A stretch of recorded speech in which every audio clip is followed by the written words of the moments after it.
ഒരു അറിയിപ്പുണ്ട്. ഉത്സവം കലക്കാൻ വന്ന തെണ്ടികളെ. എന്താടാ?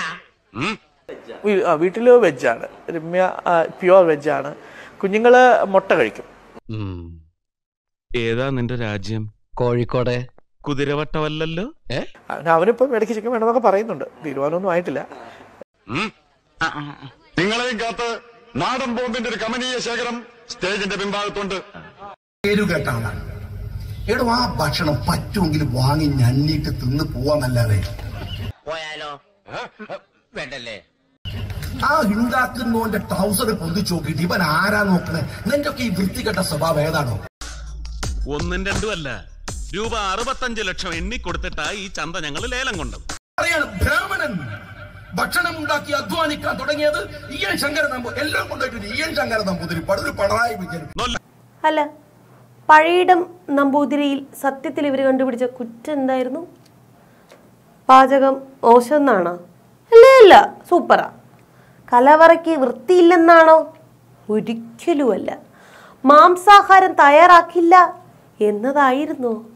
അല്ലാന്ന് മാത്രമല്ല, പഴയിടത്തിന്റെ കലവറയിൽ നിന്ന് തിരുവനന്തപുരത്ത് അന്നേ ദിവസം വിളമ്പിയത് ബീഫ്, ചിക്കനും മീനും.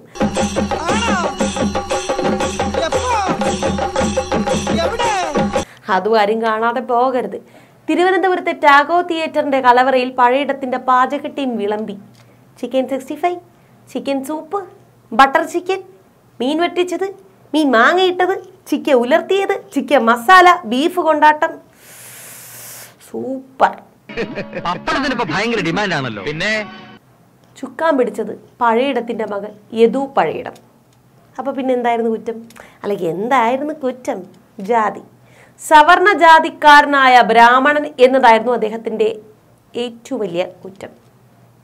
അതുവഴി അവർ ചെയ്യാൻ ശ്രമിച്ചത്, തൻ്റെ തൊഴിൽ യാതൊരു കുറവും ഇല്ലാതെ കൃത്യമായി ചെയ്യാൻ ശ്രമിച്ച അദ്ദേഹത്തിൻ്റെ പേര് കളഞ്ഞു കുളിക്കുക. ഒരു കുറ്റവും കണ്ടില്ല, അതുകൊണ്ട് തന്നെ ജാതി പറഞ്ഞ് ആക്ഷേപിക്കുക, ഒറ്റപ്പെടുത്തുക. പക്ഷെ എന്ത് ചെയ്യും?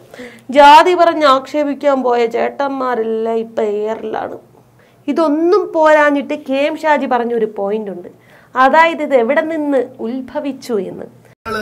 ഈ അശോകൻ ചെരുവിൽ എന്ന് പറയുന്ന ഒരു ഇടതുപക്ഷ ഒരു വാലാട്ടിയുണ്ട്. യുവജനോത്സവത്തില് ഭക്ഷണം വിളമ്പുന്ന ആൾക്കെതിരെ അയാളൊരു ബ്രാഹ്മണനാണ്. അയാൾ നന്നായിട്ട് വെജിറ്റേറിയൻ ഭക്ഷണം ഉണ്ടാക്കും. പേരുകേട്ട ആളാണ്. അപ്പൊ അതാണ് പ്രശ്നം.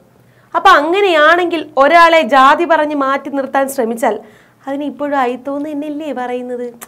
ശ്രീജിത്ത് പണിക്കർ പറഞ്ഞതുപോലെ, അല്ലെങ്കിൽ നിങ്ങൾക്കേ ഒരാൾക്ക് തൊഴിൽ കൊടുക്കാനൊന്നും പറ്റില്ല, പണി കൊടുക്കാനേ അറിയൂ.